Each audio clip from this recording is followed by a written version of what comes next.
Hello and welcome everyone to Influential Minds, an international conversation series. My name is Dr. Lawrence Jones and I'm the Vice President at Edison Electric Institute.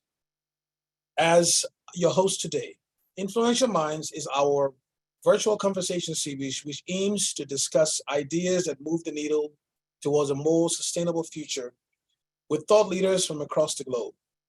Today, EI International Programs is excited to welcome Ayelet Fishbach, Professor of Behavioral Science and Marketing at the University of Chicago. She'll be joining us to discuss her book, Get It Done, Surprising Lessons from the Science of Motivation. Throughout the session, please feel free to ask questions using the chat feature, and I will aim to incorporate as many of them as possible into the conversation. So without further ado, please welcome Professor Ayelet Fishbach.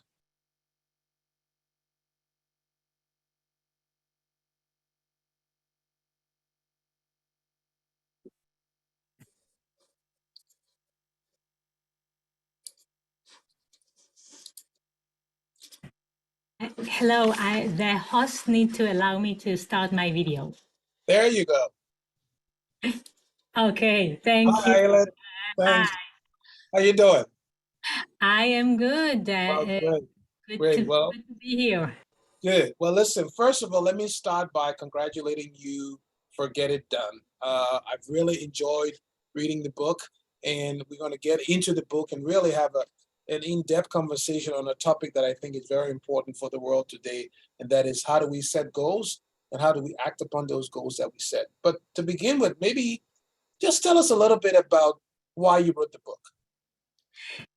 I wrote the book after doing research in motivation science for a good 20 years or so. So I've been just doing my research at the University of Chicago. I was very lucky to join the field of motivation science basically when it just started to grow, okay, when there was like more and more attention from social psychology, from behavioral economics to motivation and how to help people stay motivated, how to pursue goals. And at one point, I felt like there was this explosion of findings, and then there are so many techniques, there are so many ideas. Someone needs to put things in order, and so I put things in order.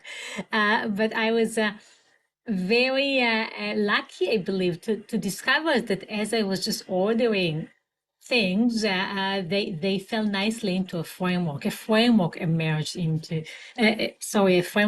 from organizing the knowledge in motivation science. And so I wanted to tell the world about this framework.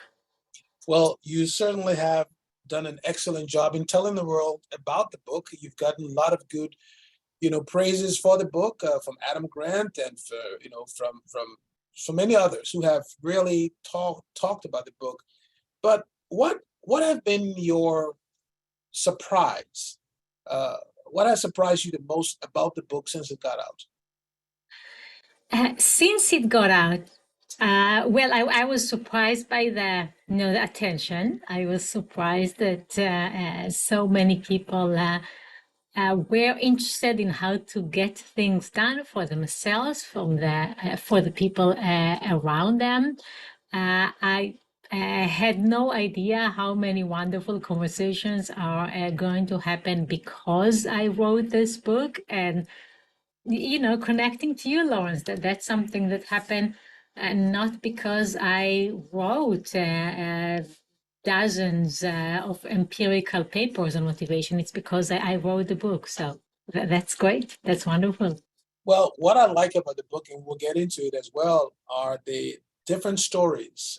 For example, when you went to do your test for your green card, or to get your citizenship, you talk about that scenario in the book as well, or some of the other experiences you've had throughout your life that sort of gets reflected into this idea of setting goals. So if you were to sort of frame it up in three key takeaways from the book, what would you consider to be the three key takeaways anyone reading this book should leave with? Three takes away. First one I mentioned, Okay, there is a framework. If you are struggling or if the people around you are struggling, you can think about whether you have set the goal correctly, how you monitor progress, how this goal fits with your other goals, and what's the situation around you. Okay, who are the people in your life and how much they are helping. So I'm being sneaky here because I kind of put four things into just the one first point. My second point would be that you change your behavior by changing your situation, by changing your circumstances, and that means that if you want to be a different person doing different things, then it's not about just you deciding that you're going to do things in a different way. It's about changing something around you. It's by changing your surrounding. And as my third point, I would say that many of the strategies in motivation science are about framing, about how you think about your situation. Make sure that these translate into action, okay? That framing leads to action. And I can elaborate on each of these 3 points. We will do that. But before we do that, so this book is all about goals, setting goals. And in the book, you talk at the very beginning, you make the distinction that goals are not chores. Yeah. Right? So talk about what are goals and why the distinction between a goal and a chore. Yes, if you if you ask me for four main points, then that would be my fourth. Okay, that was the one I left out. So I'm very happy this is your first question. Goals are not chores, and that means that goals need to be exciting. Okay, there is very limited motivation that you're going to get by convincing yourself or convincing someone else that they have to do something, okay? That it's a means towards something else. We consistently find that people are just not excited and don't have the stamina when they are pursuing means to a goal. They are excited about the goal, less about the means. In one study that illustrates this very well, Franklin Shaddy and I asked people to place their beads on a book. Okay, and some people were placing their beads on a book. Okay, others were placing their beads on a tote bag that contained that book. Okay, so you're either telling me how much you're willing to pay for the book by my colleague here, Richard Thaler, or for a tote bag that contains this book. Guess what? People are willing to pay much less for a tote bag that contains a book than for the book itself. Even though ironically they get more. Now, people don't like to pay for shipping, for parking, for gift wrapping. People don't like to send out job applications. People don't like to pursue means. Okay? They want to work on the thing itself. And so identifying your goal as the exciting prize that you're pursuing, not as the difficult means that you need to take, is often the key. So we identify the goals, but then you say also that the goals should be to some extent abstract, and then they should be do versus do not goals. What is the distinction? Why is that important?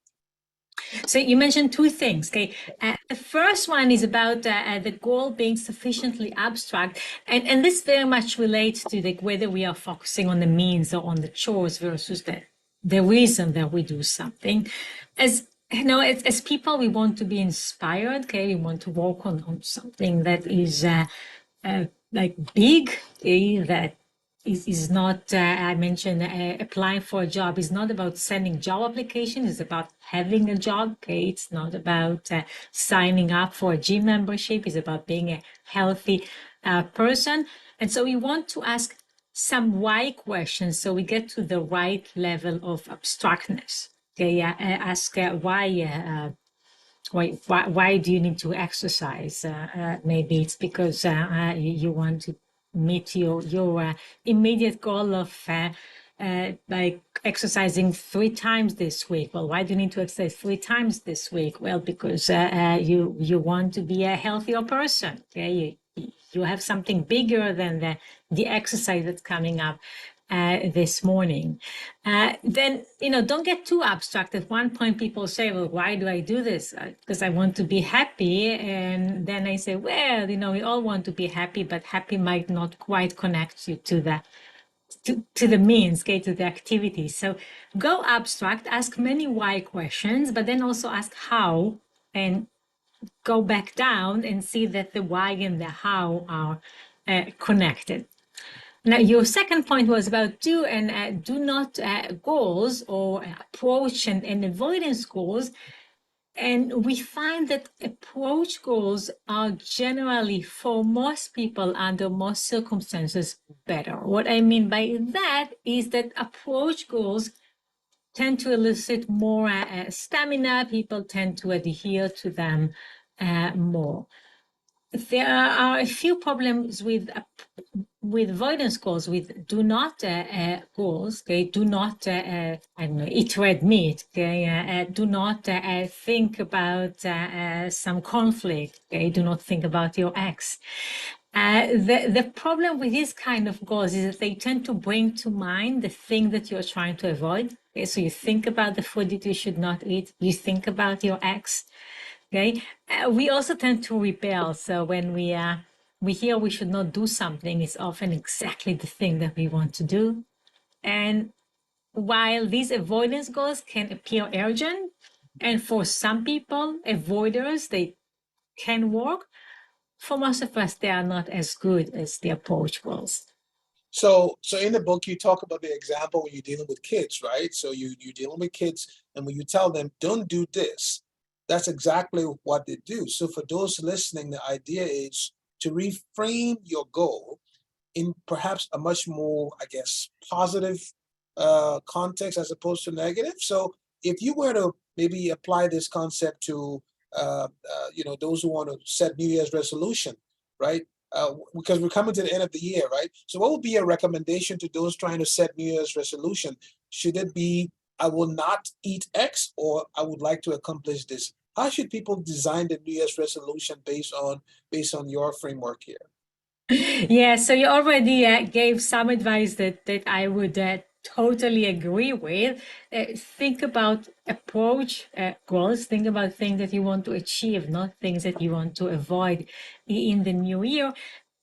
And often it's two sides of the same coin, right? If you eat more of what you should be eating, then you eat less of what you shouldn't be eating. Also, with New Year's resolutions, what we found, that this is work that I have done with Caitlin Woolley.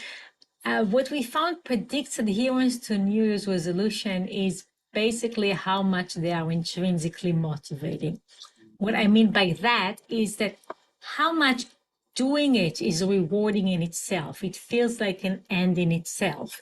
And now we think about intrinsic motivation as the value that you get from doing as opposed to from achieving. Okay? How much it feels right as you do something, as opposed to, well, I'll do it now and then maybe in 6 months I'll get the benefits.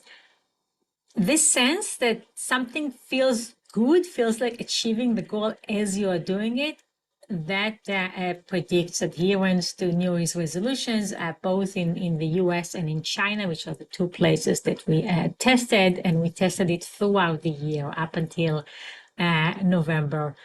To give you a sense of what that means, the person that set a resolution to eat healthy food that they like, okay, that they can tell us they enjoy eating, is the person that is going to eat these foods this upcoming year. The person that sets a resolution to eat food that they don't like, a healthy food that they suffer eating, well, that resolution is not going to survive the end of January.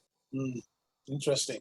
Okay, look, I want to broaden the conversation, and we'll come back to talk about glass half full, glass half empty. But I want to take the idea of measuring goals. You talk in the book about targets, and then you also talk about the idea of putting a number on this, right? So if you think globally now, we have just completed the climate change or the climate conference in Sharm el Sheikh. Lots of targets have been set. why are targets important? Why is it important to put a number on the goal? Or how should we think about this idea of targets being set, both globally, but also as an individual? Why do targets matter? And why should we be able to measure those targets?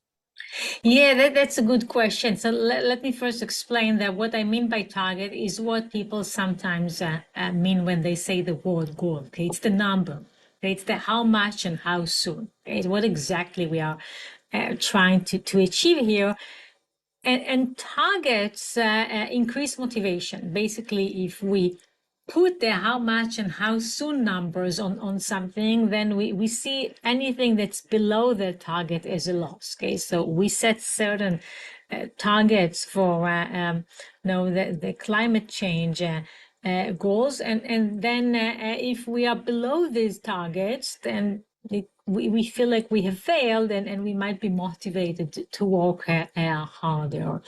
As an intuitive example, I think that every person on the planet at this point tried the 10,000 steps a day. It's not that I personally think that this is the best goal, but it's really catchy.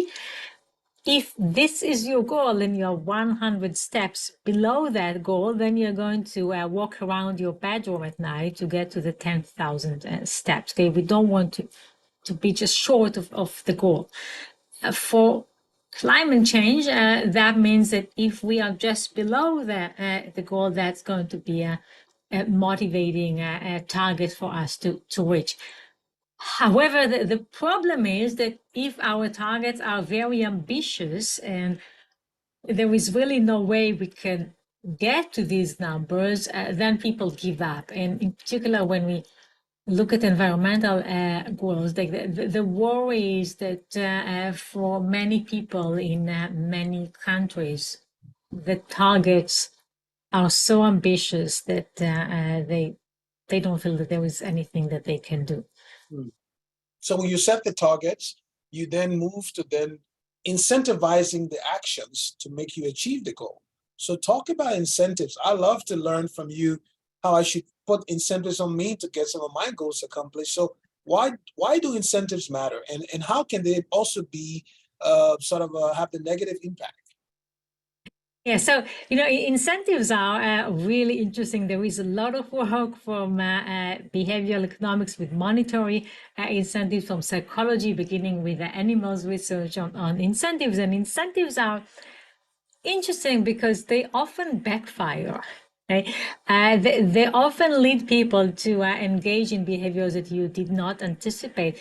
In my book, I tell the story of the rats in Hanoi at the beginning of the 20th century. And back then, a French colonist decided to fight the problem of rats by creating a bounty system where they would pay 1 cent per dead rat.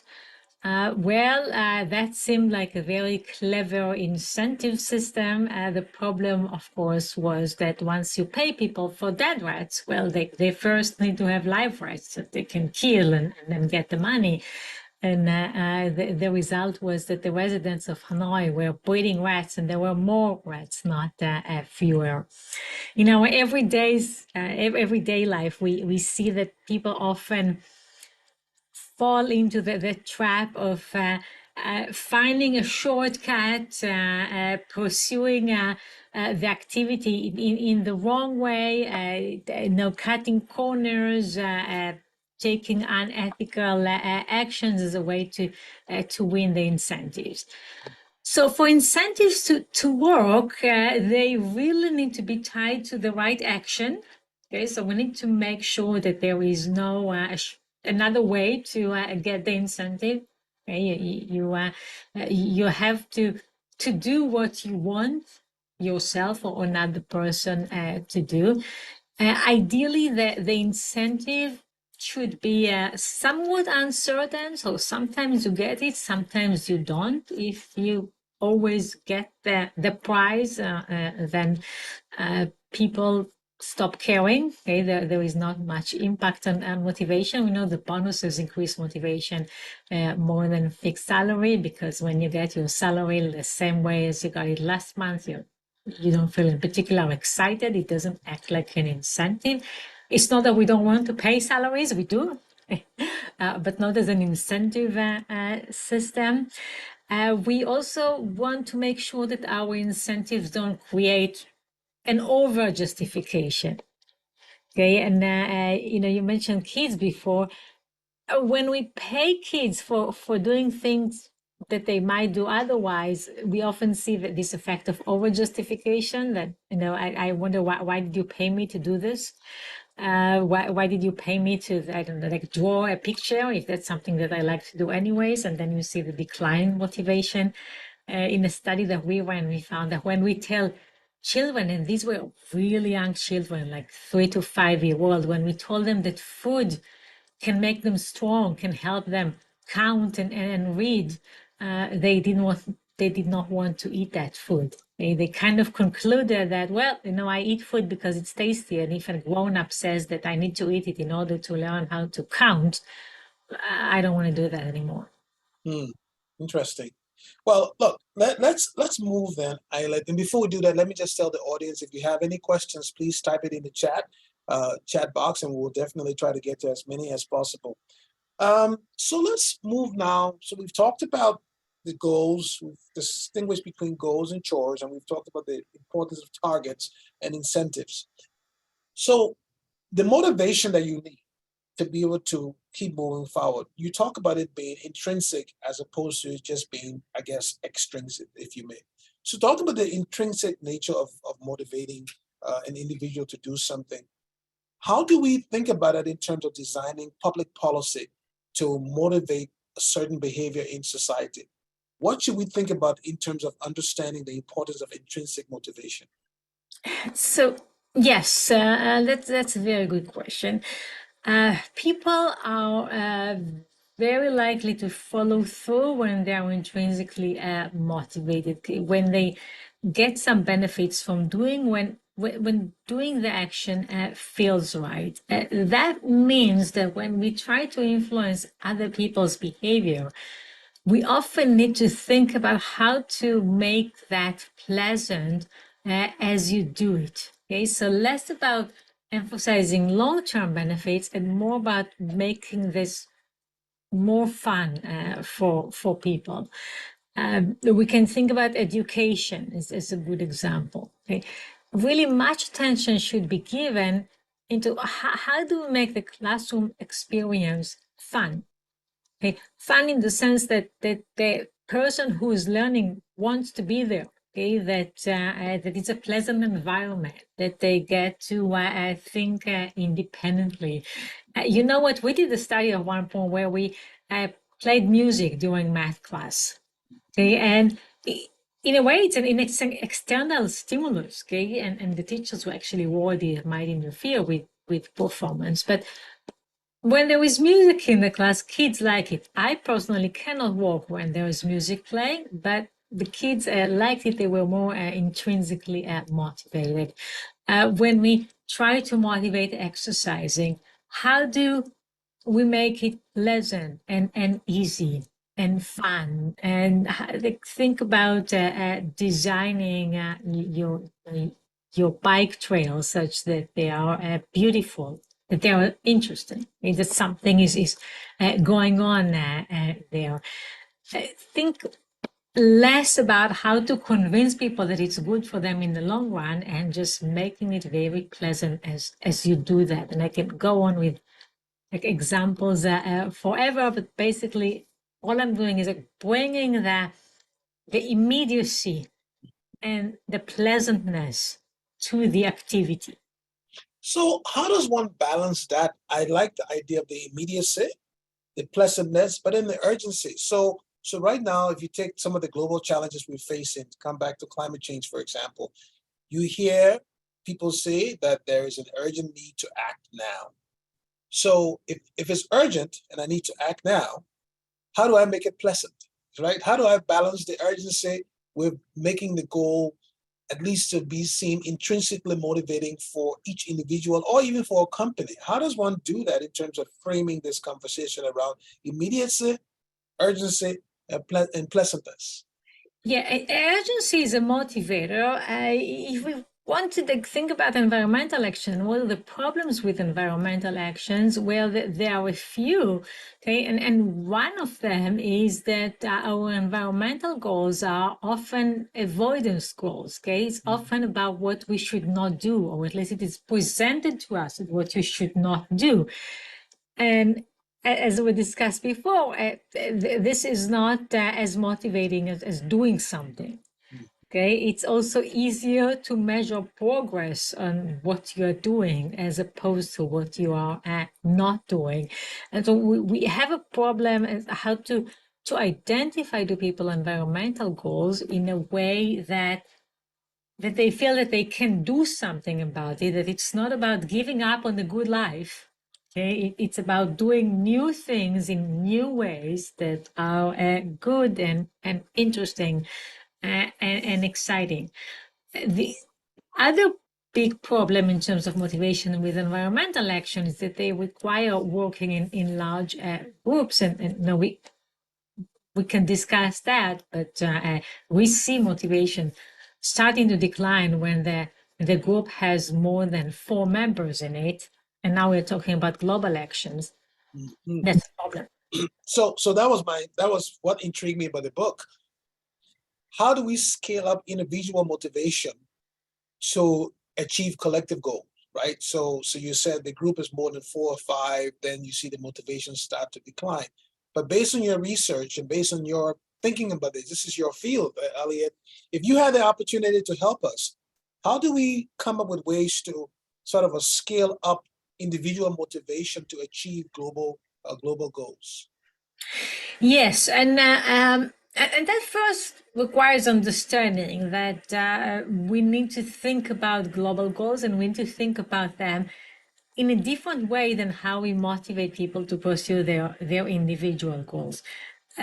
By the way, all important goals are goals that we pursue with more than ourselves. Okay, so this is not just for global goals. Okay? Starting a company is something that we do with other people. Working on a team project is with other people. You know what? Even starting a family requires at least one additional person, and for most people, there are more involved. Okay? So if it's important, then other people are involved. We are doing it with other people, but then we need to be aware of social loafing and how much when there are many people that are working with us, then we know that each person puts less effort. There are a few strategies to combat social loafing. The big one, okay, the one where we usually start is by identifying individual contribution. Okay, so basically being able to highlight your impact, okay, how much, Lawrence, you did, okay, how much I did. Okay, we know that in like charity giving, okay, when we have a line next to each person, there is much more giving than when we just have like one bucket and all donations are going in there. We see that some of this is already happening, but it's actually more on the level of your cost. Okay, so it's like your personal footprint. Okay, and so like you know when you get your utility bill, you can see how you are doing compared to your neighbors, which is effective. Okay, it does something, but it's again it's more on like how much negative impact you make. We see less on identifying positive impact, okay, and how much your company compared to another company created positive impact. There are also other interventions, but let me stop here because I think that identifying actions is really the best way to fight social loafing. And in particular, we need to find ways to do it for positive impact. I wasn't so much aware of the research and the work being done in motivation science until I found your book and I read it. And one of the things that struck me is this notion of glass half full, glass half empty. Can you talk about that? Because as we hear that use a lot, right? But what does it mean in the context of goal setting and goal achieving? Talk a little bit about that. Yes. So let's start by saying that I'm not referring to being an optimist or a pessimist, which is how we often use it in lay language. I refer to two ways of monitoring progress.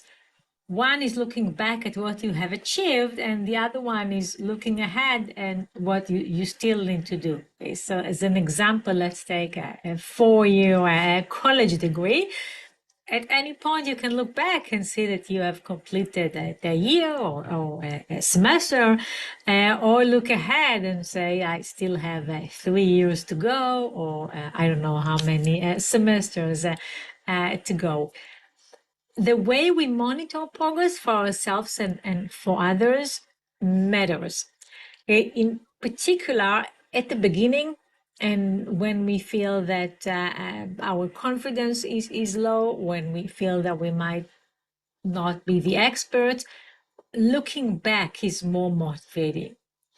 Okay, for the college student in my example, that is today in the fall of 2022, in their very first academic term, it is more motivating to look back and say, well, I am almost about to finish my first term. Okay, then look ahead and say, I still have 3.5 years. For the person who is advancing, okay, beyond the midpoint, is actually more motivating to look ahead, and this is when, like, put your eyes on the prize, keep your eyes on the prize, look ahead and see how much remains. This will be more motivating, and so you can really play with this. You can think about, at this moment in time, what motivates me more, looking back or looking ahead. And people intuitively look ahead, which often makes them drop goals too soon, because the end might feel far away, whereas if they looked back, they would have been much more encouraged. So for many people who listening to this, one of the things we all do regarding goals is to set goals to get in shape, right? And notice I didn't say to lose weight; I said to get in shape, right? So one of the challenges with those kinds of goals seems to be that the sort of a negative feedback sometimes, how that impacts you when you're setting these goals, right? When you set a goal and maybe you kind of like you fall off the scale for a second, you have to come back. How does negative feedback feed into all of this with regards to accomplishing your goal? Yeah, I actually don't talk in my book about losing weight, because I think that that's a bad goal for most people. Okay, it's clearly an avoidance goal. Is about not doing something. It's a goal that is very hard to get any positive feedback on. It is much better to think about improving your health than about losing weight. But that, like, putting that aside, let's talk about failure. Yes. Okay, and you're right to identify that when people try to lose weight, they will experience failure. Okay, the problem with failure is not that it doesn't have good information, is that our intuition tells us to move away, ignore it, and not learn anything from it. And so what we find in motivation science is that often when people experience these setbacks, if they have learned something, is that they cannot do it. Okay, that the world is cruel. Okay, that just doesn't work for me. And even in the most like simple paradigms, we see that we ask a person to guess the correct answer for something. If they guessed correctly, they have learned. If they guessed incorrectly, they do not learn that this is not the answer, therefore the answer must be something else. Okay? They don't do this like mental jump from, if this is wrong, then try the other way.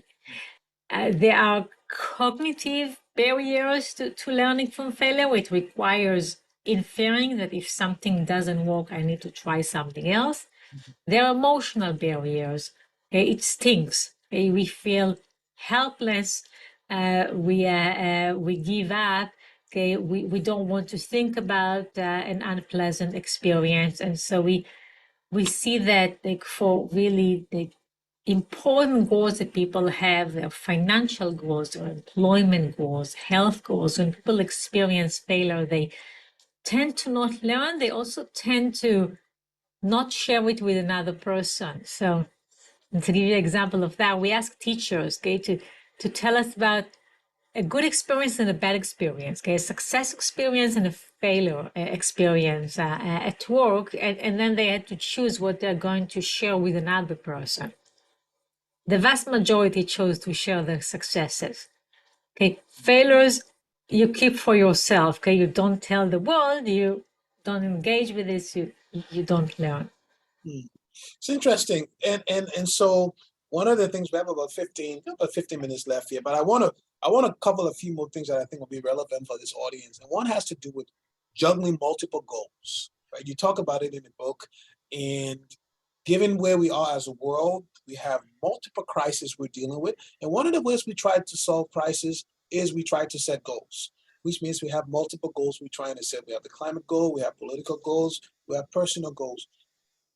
Based on your work, what would be two or three sort of key recommendations with regards to juggling goals, which we all deal with? What would you say would be the best way to set multiple goals and juggle them to be able to achieve at least one or two of them at the same time? Yes, I would start by thinking about whether you want to balance between these goals or prioritize. Okay, so basically, in my book, I guide people through drawing your goal system, which is everything that you want to achieve. And then are these goals all goals that are important for you to achieve, that you want to be able to, be successful at work, but also engage in leisure activity and spend time with your family and like, I don't know what you like doing. Okay? Pursue your hobbies, go to great restaurants, travel the world. Are you trying to get the balance between all these, or are there certain goals that stand in the way of other goals and you want to drop them? Okay, you might want to prioritize eating healthy food more than indulging in your favorite junk food, and so you have a self-control conflict. Once you identified whether you are in the first world where like there are certain goals that all need to be completed, or the second where you need to exercise self-control, now you can act. Balancing between goals often requires finding actions that help you do several things at the same time. Okay, so a road trip as opposed to flying somewhere might be cheaper, so it's good for your finance, might be more environmentally friendly, so it's good for the environment, might be a good way to connect with the person that is with you in the car. Okay, so there are several goals that you are hoping to achieve with one action. If you're in the world of self-control problems, okay, there is one goal that you want to pursue and another one that is more of a temptation that stands in the way, then if I can only offer one solution here, and many more in the books, in the book, there was only one book for now, is thinking about your actions in bulk, okay, in broad decision frame. So now, if you are trying to think about like how do you navigate eating healthy food with your sweet tooth, maybe then plan all your breakfasts for this month at the same time, or something that my family does is like planning our dinners a week in advance, and like this way when you do things in bulk, it's easier to adhere to a more important goal. I want to just quickly go back, since you mentioned bulk and you mentioned family. I want to go back to eating out these days, where you have the labelings talking about metrics. You have the number of calories you're going to have to eat when you eat certain food. You also have food that is supposed to be positioned as being healthy, and others are designed as less healthy. Talk about labelings. How does labeling affect your goal? Just in the context of, because there are a lot of people listening to this who may have kids, and we're going into the holiday season, and people will start just saying, I should eat this or do that. how does labeling affect our goals? Oh, there is so much on labeling. Much of the information on the label and no one reads. Okay, and so presumably we design a system where is for packaged food, we can create the best diet for ourselves using all like this information. But of course, we can process it. We don't know what these calories mean in the sense that we don't know how many calories we actually eat. We don't feel that, and so a lot of the information is completely useless. We need to redesign how we communicate information about food. We also need to be very aware that by identifying some food as healthy, as low calorie, by putting these labels that suggest that this food is only good for some goals, we decrease the appeal of the food for other goals. Okay, we don't think that healthy food is tasty, which it's wrong. Okay, obviously our evolution as humankind is such that healthy is what will taste good for us. Okay, we are attracted to food that is generally good for us. Okay, and also like that, it's just that it's going to get us to eat less green vegetables because we put the title of healthy and therefore infer that it's not very tasty. So it's not about wanting to lose weight, it's about wanting to be healthy, and measuring your health status is perhaps a little bit easier than just tracking how many calories you're eating, perhaps, right? Yes, yes, and this is where intrinsic motivation is critical. Okay, you want to be healthy and you want to enjoy it. Okay, you want to have amazing healthy meals and fun healthy workouts. And if you cannot make your healthy meals delicious and your workout fun, then that's not going to work. Towards the end of the book, you have a whole section focused on what you call social support. And one of the sections there, the chapters that I really was intrigued about, is the one that has to do with pursuing goals with others. And as we talk about, again, coming back to the meeting we just had in Sharm el Sheikh, the climate crisis and some of the other things we need to solve as a society, talk about the challenge in pursuing those kinds of goals. And what would you recommend if you were sitting down with world leaders today, now that they've set goals for the next year or the next 10 years? What should they do in terms of applying some of your frameworks to galvanize action that would make those goals achievable? What would be a few lessons you would share with those world leaders?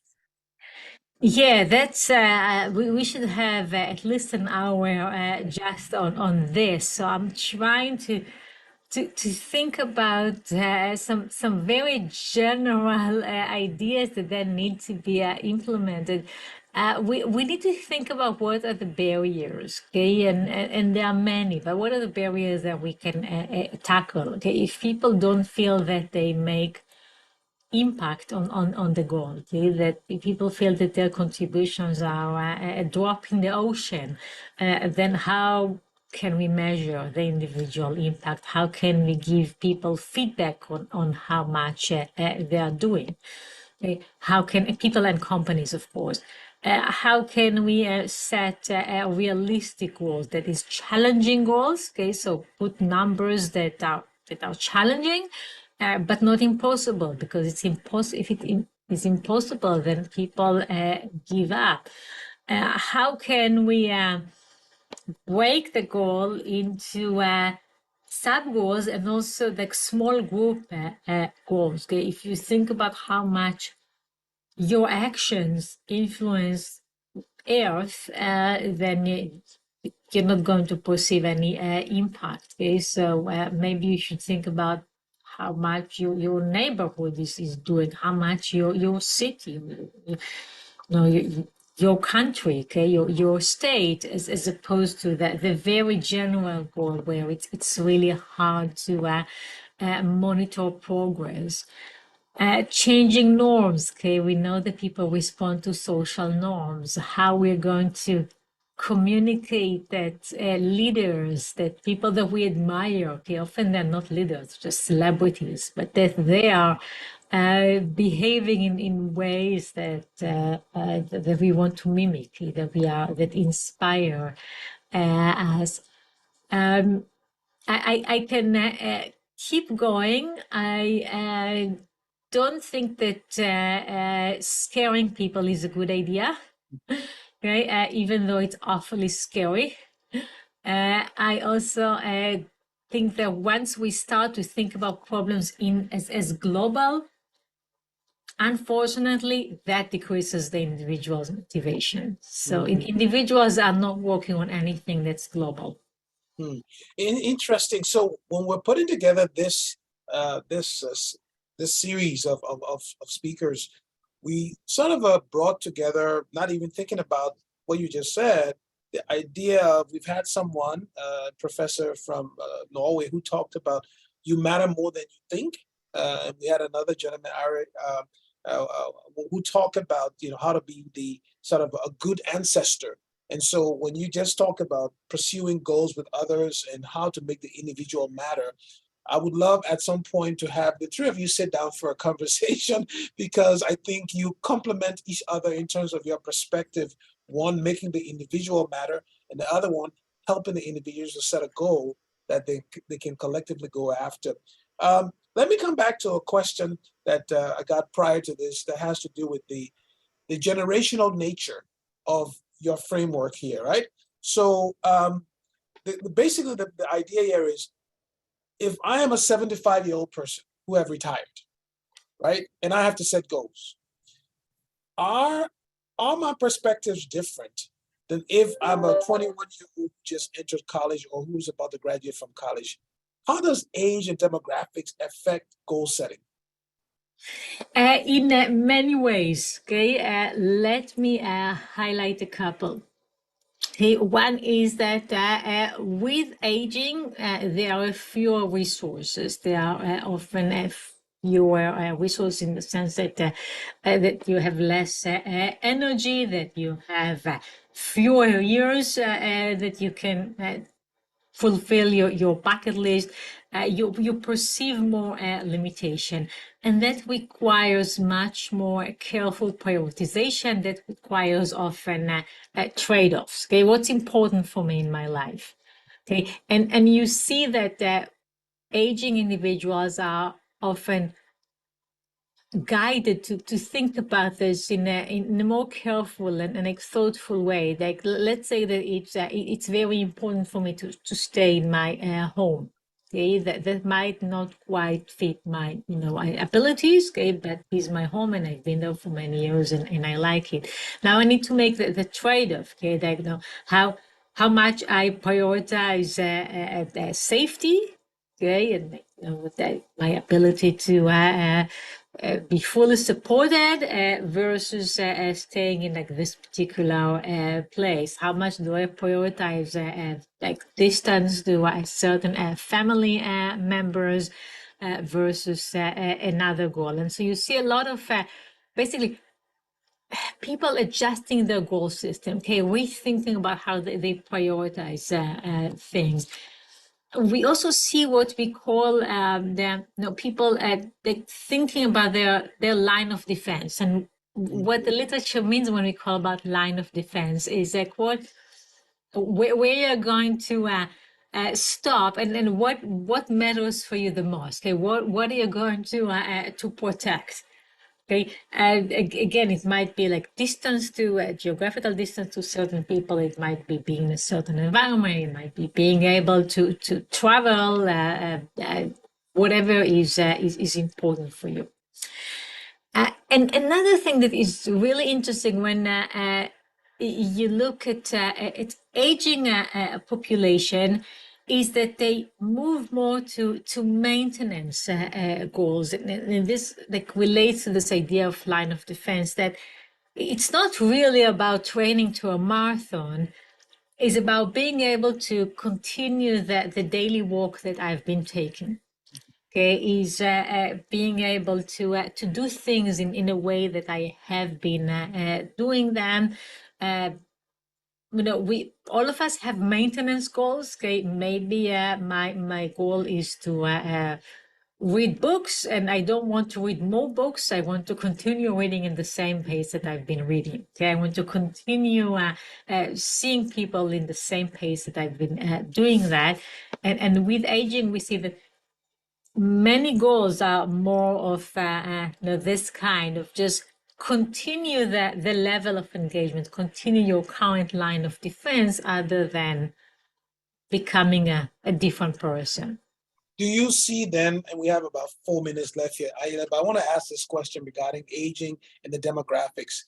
Do you think there's a lesson to be learned at the intersection where you have the experience of the more mature, seasoned citizen, if you may, and the youthful aspiration? Are there lessons to be learned in terms of how goals are set so that I can learn from a younger person, but a younger person can learn from me? How does that work? Do you think there's something there? Lawrence, I think that you are kind of in between, so you will not be my example you know, of either one side or Okay. another. But I think that you just raised a really important, interesting point that when we talk to another person and learn their perspective, there are certain things that we learn that might not be intuitive for us.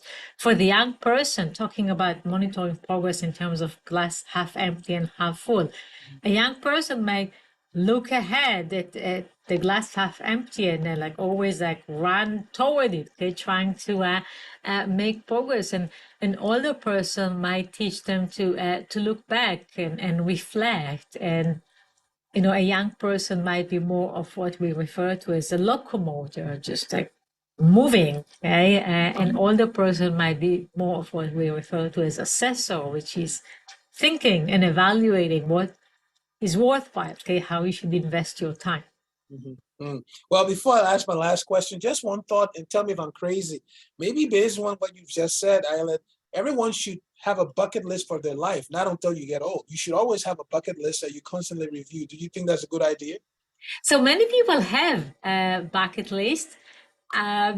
Many people think about the bucket list in terms of what they will do after they retire. Oh, exactly. Okay, so this is no, speaking of aging, it's like I'll do this after I'm not working anymore, and I encourage people to think about your bucket list as something that you want to accomplish not so far. Okay, so for some people retirement is near, but like for many people, think about the bucket list as something that is coming. Okay, that you can incorporate into your life sooner, and how you're going to do this, and really find that like the right balance between your goals, so that if something is important, it gets the correct priority, and eventually it gets done. Well, before we wrap up, one last question for you, and that's actually the last part of the book, and hopefully you can just give us a quick synopsis here. You said goals make for a happy relationship, or goals make a happy relationship.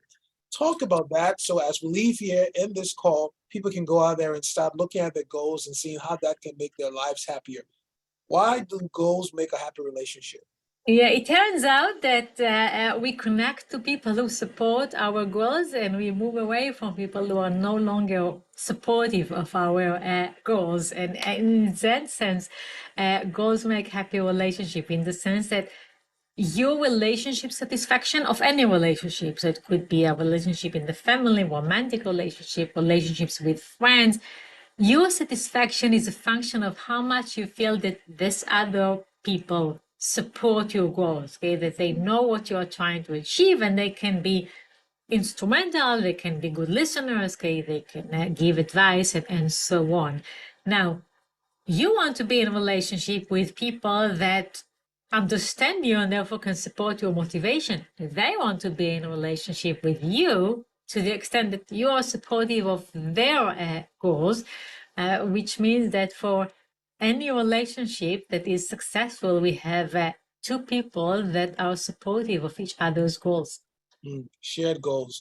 Well, listen, the book is Get It Done. Our guest has been Ayelet Fishbach. Ayelet, thank you so much for sharing these insights for joining us today for this important episode of Influential Minds. I think it's coming at a very important part, an important time for the world where we have a lot of goals we've set, from climate goals, personal goals, and other goals. And I think we need to think about how we set these goals. And your book just does that. Again, thanks to the audience who've been listening to this. We will be uploading the recording to our YouTube channel later on and be able to access it. Our next episode of Influential Mind is actually next week, November 30th, with the former Deputy Administrator of NASA, Lori Garver, who will be talking about her book, Escaping Gravity. So for now, if you need more information, you can reach out to EI International Programs. And again, Ayelet, I really enjoy the book. Congratulations. And I hope to see you in person someday soon. I hope so. Thank you so much for having me. Thanks. Thank you, everybody. Have a good day.